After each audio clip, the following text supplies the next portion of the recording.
Partie 7. Miss C interrompit son récit le temps de reprendre haleine.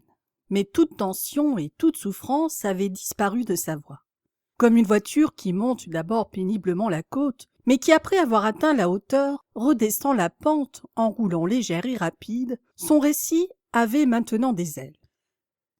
Donc, je courus à mon hôtel, par les rues emplies de la clarté matinale, l'orage ayant chassé du ciel au-dessus d'elle toute lourdeur, comme était dissipé en moi tout sentiment douloureux. En effet, n'oubliez pas ce que je vous ai précédemment raconté. Depuis la mort de mon mari, j'avais complètement renoncé à la vie. Mes enfants n'avaient pas besoin de moi, je ne m'intéressais pas à moi-même, et toute la vie qui ne se voue pas à un but déterminé est une erreur. Or, pour la première fois à l'improviste, une mission m'incombait.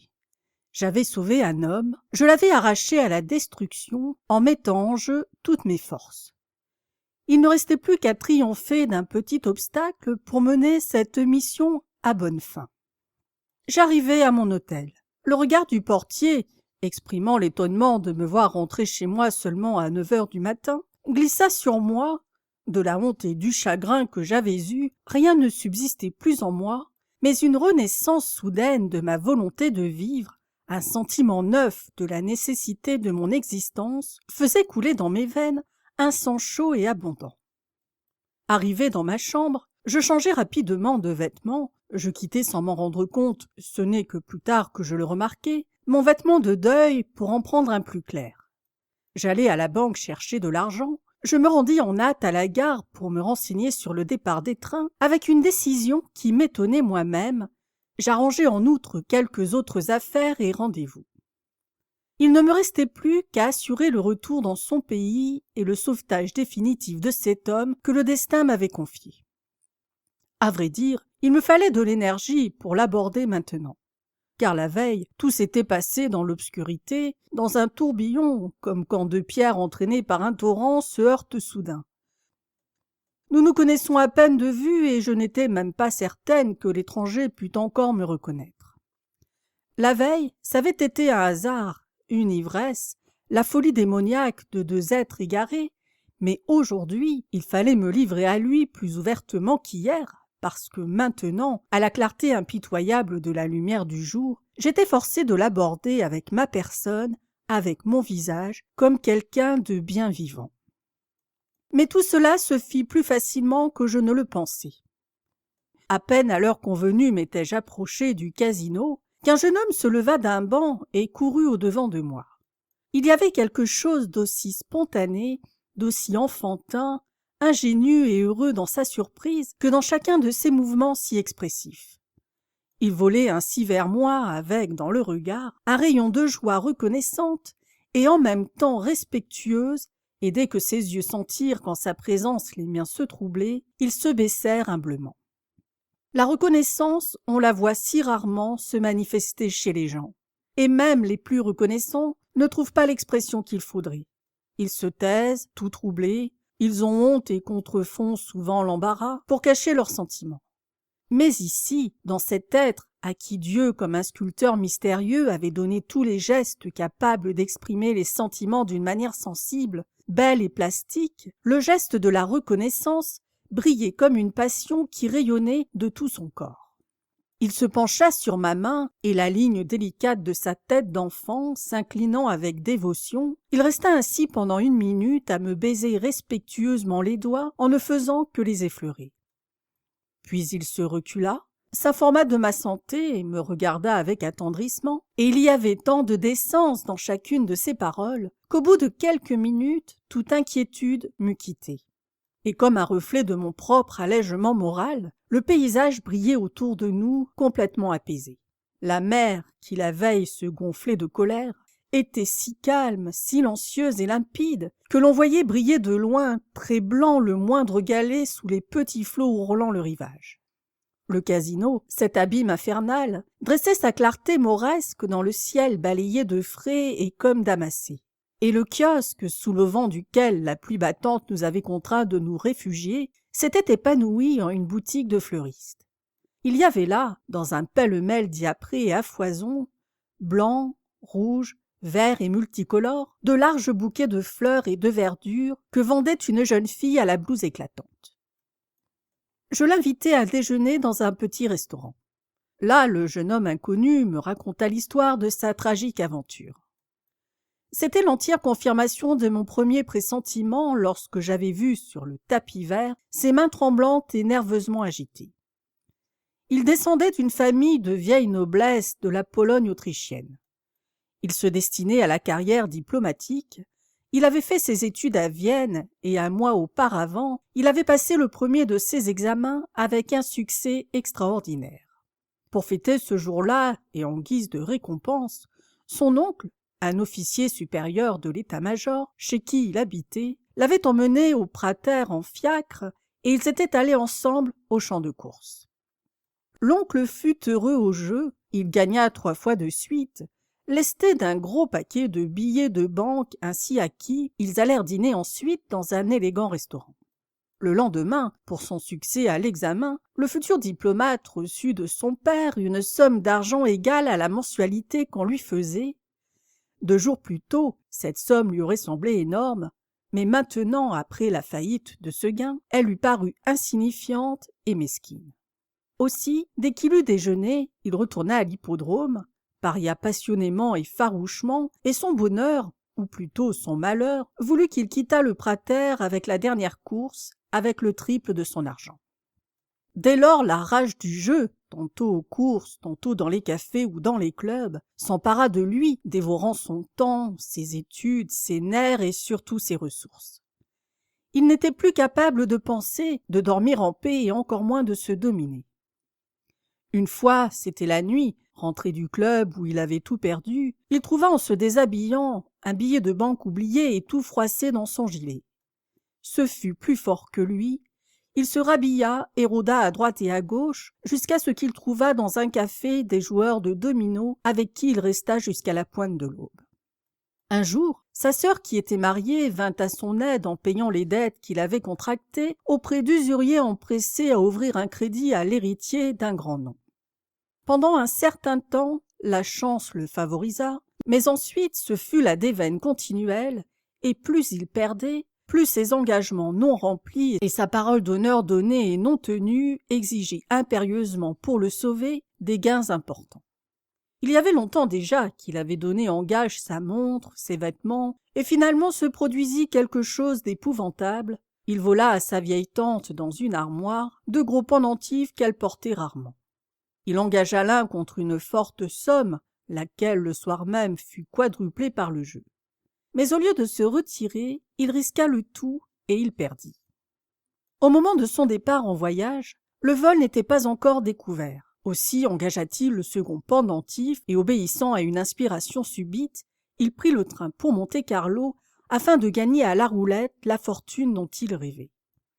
Déjà, il avait vendu sa malle, ses habits, son parapluie. Il ne lui restait plus rien que son revolver avec 4 balles et une petite croix ornée de pierres précieuses que lui avait donnée sa marraine, la princesse de X, et dont il ne voulait pas se séparer. Mais l'après-midi, il avait vendu cette croix pour 50 francs, uniquement afin de pouvoir, le soir même, essayer de goûter une dernière fois à la joie frémissante du jeu, à la vie ou à la mort. Il me racontait tout cela avec la grâce captivante de son être si vivant, si authentique. Et j'écoutais, ému, ébranlé, fasciné, et à aucun instant je ne songeais à m'indigner en pensant que cet homme qui se trouvait là à ma table était après tout un voleur. Si la veille, quelqu'un m'avait simplement insinué que moi, une femme au passé irréprochable et qui exigeait dans sa société une dignité stricte et de bon ton, je serais un jour assise familièrement à côté d'un jeune homme totalement inconnu, à peine plus âgé que mon fils, et qui avait volé des pendentifs de père, je l'aurais tenu pour insensé. Mais à aucun moment de son récit, je n'éprouvais un sentiment d'horreur. Il racontait tout cela si naturellement et avec une telle passion que son acte paraissait plutôt l'effet d'un état de fièvre, d'une maladie, qu'un délit scandaleux. Et ensuite, pour quelqu'un qui, comme moi, avait, la nuit passée, vécu des événements si inattendus, précipités comme une cataracte, le mot « impossible » avait perdu brusquement son sens. Dans ces 10 heures, L'expérience que j'avais acquise de la réalité était infiniment plus grande que celle que m'avaient procurée précédemment 40 ans de vie respectable. Cependant, quelque chose d'autre m'effrayait dans cette confession. C'était l'éclat fiévreux qui passait dans ses yeux et qui faisait vibrer électriquement tous les muscles de son visage lorsqu'il évoquait sa passion du jeu. En parler suffisait à l'exciter, et avec une terrible netteté, son visage expressif traduisait ses moindres mouvements de tension, joyeux ou douloureux. Malgré lui, ses mains admirables, nerveuses et souples, redevinrent elles-mêmes, tout comme à la table de jeu, des rapaces, des êtres furibonds et fuyants. Je les vis, tandis qu'il racontait, frémir soudain aux articulations, se courber vivement et se crisper en forme de poing, puis se détendre et de nouveau se pelotonner l'une dans l'autre. Et au moment où il confessait le vol des pendentifs, elles mimèrent, ce qui me fit tressaillir malgré moi, bondissant et rapide comme l'éclair, le geste du voleur. Je vis véritablement les doigts s'élancer follement sur la parure et l'engloutir prestement dans le creux de la main. Et je reconnus avec un effroi indicible que cet homme était empoisonné par sa passion jusque dans la dernière goutte de son sang. La seule chose qui dans son récit m'émouvait et me terrifiait au plus haut point, c'était cet asservissement d'un homme jeune, serein et insouciant par nature, à une passion insensée. Aussi je considérais comme mon devoir absolu de persuader amicalement à mon protégé improvisé de quitter aussitôt Monte-Carlo, où la tentation était très dangereuse. Il fallait que le jour même il partît retrouver sa famille, avant que la disparition des pendentifs fût remarquée et son avenir ruiné pour toujours. Je lui promis de l'argent pour le voyage et pour dégager la parure, mais seulement à la condition qu'il prît le train le jour même et qu'il me jurât sur son honneur qu'il ne toucherait plus une carte ni ne participerait plus à aucun jeu de hasard. Je n'oublierai jamais la reconnaissance passionnée, d'abord humble, puis peu à peu s'illuminant, avec laquelle cet inconnu, cet homme perdu m'écoutait. Je n'oublierai jamais la façon dont il buvait mes paroles lorsque je lui promis de l'aider, et soudain il allongea ses deux mains au-dessus de la table pour saisir les miennes avec un geste pour moi inoubliable, comme d'adoration et de promesse sacrée. Dans ses yeux clairs, dont le regard était resté un peu égaré, il y avait des larmes. Tout son corps tremblait nerveusement d'une émotion de bonheur. J'ai déjà tenté à plusieurs reprises de vous décrire l'expressivité exceptionnelle de sa physionomie et de tous ses gestes, mais celui-là, je ne puis le dépeindre, car c'était une béatitude si extatique et si surnaturelle qu'on n'en voit presque jamais de pareille dans une figure humaine. Elle n'était comparable qu'à cette ombre blanche qu'on croit apercevoir au sortir d'un rêve lorsqu'on s'imagine avoir devant soi la face d'un ange qui disparaît. Pourquoi le dissimuler? Je ne résistais pas à ce regard. La gratitude rend heureux parce qu'on en fait si rarement l'expérience tangible. La délicatesse fait du bien et pour moi, personne froide et mesurée, une telle exaltation était quelque chose de nouveau, de bienfaisant et de délicieux. Et tout comme cet homme ébranlé et brisé, le paysage aussi, après la pluie de la veille, s'était magiquement épanoui. Lorsque nous sortîmes du restaurant, la mer tout à fait apaisée brillait magnifiquement, bleue jusqu'aux hauteurs du ciel et seulement piquée de blanc là où planaient des mouettes dans un autre azur au-dessus.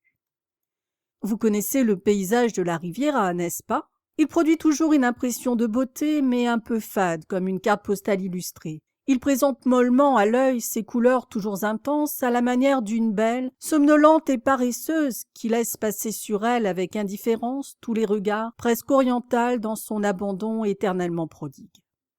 Cependant, parfois, très rarement, il y a des jours où cette beauté s'exalte, où elle s'impose, où elle fait crier avec énergie ses couleurs vives, fanatiquement étincelantes, où elle vous lance à la tête victorieusement la richesse bariolée de ses fleurs, où elle éclate et brûle de sensualité.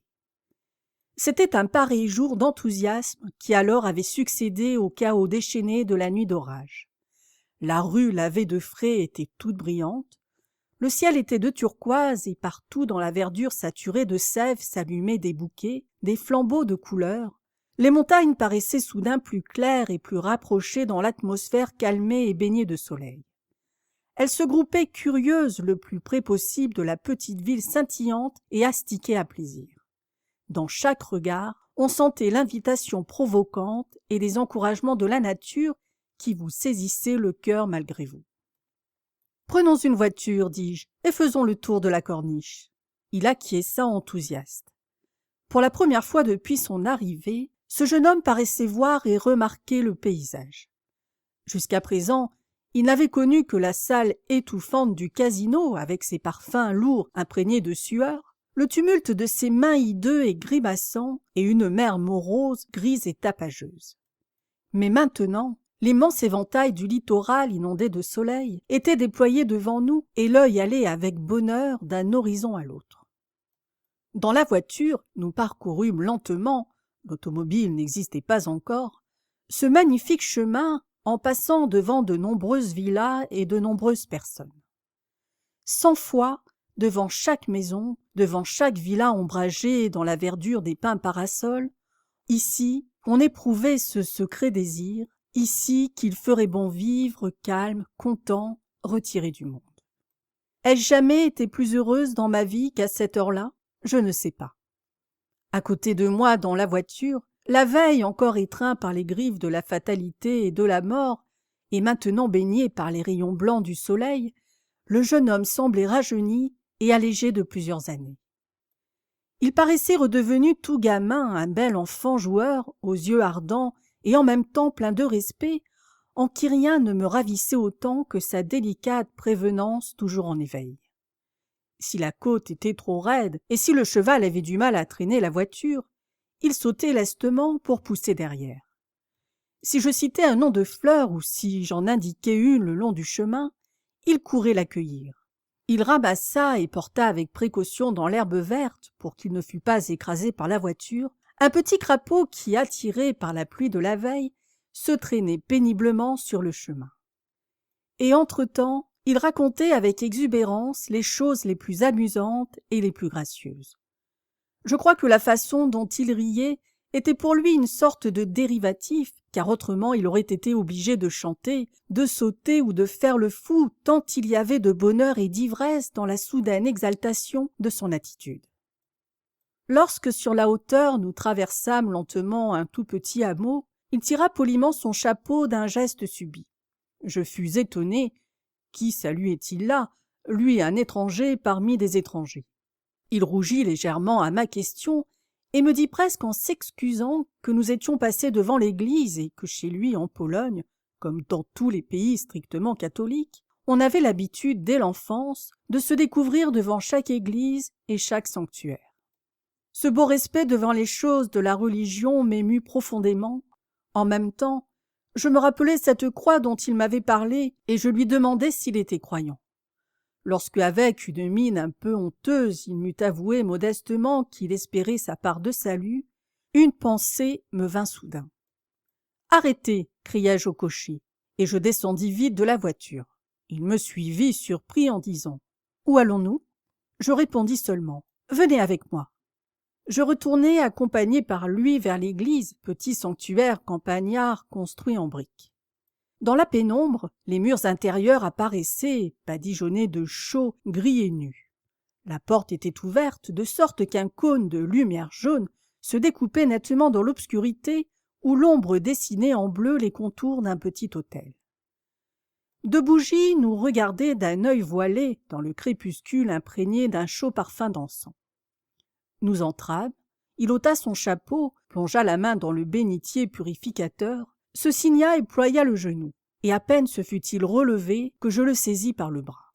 « Venez, fis-je énergiquement, allons vers un autel ou vers une de ces images qui vous sont sacrées, vous allez y prononcer le serment que je vais vous dire. » Il me regarda étonné, presque effrayé, mais, ayant vite compris, il s'approcha d'une niche où était une statue, fit le signe de la croix et s'agenouilla docilement. « Répétez après moi, » fis-je en tremblant moi-même d'émotion. « Répétez après moi. »« je jure, répéta-t-il, puis je continuai. « Que je ne prendrai jamais plus part à un jeu de hasard, de quelque nature qu'il soit, et que je n'exposerai plus ma vie et mon honneur à cette passion. » Il répéta ces paroles en tremblant. Avec force et netteté, elles résonnèrent dans le vide absolu du lieu. Puis il y eut un moment de silence, si grand que l'on pouvait entendre au dehors le léger bruissement des arbres et des feuilles où le vent passait. Et soudain il se prosterna comme un pénitent et il prononça, avec une extase toute nouvelle pour moi, en langue polonaise, très vite et sans interruption, des paroles que je ne comprenais pas.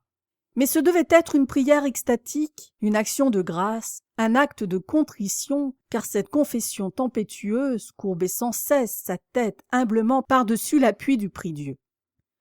Toujours plus passionnés se répétaient les sons étrangers, et c'était toujours avec plus de véhémence qu'une même parole jaillissait de sa bouche avec une indicible ferveur. Jamais auparavant et jamais depuis lors, je n'ai entendu prier de la sorte dans aucune église au monde. Ses mains étreignaient nerveusement le prie-Dieu en bois, tout son corps était secoué par un ouragan intérieur qui parfois le soulevait brusquement et parfois l'accablait dans une prosternation profonde. Il ne voyait ni ne sentait plus rien. Tout en lui semblait se passer dans un autre monde, dans un purgatoire de la métamorphose ou dans un élan vers la sphère du sacré. Enfin, il se leva lentement, se signa encore et se retourna avec peine. Ses genoux tremblaient, son visage était pâle comme celui de quelqu'un qui est épuisé. Mais lorsqu'il me vit, son œil rayonna, un sourire pur et véritablement pieux éclaira sa figure transportée.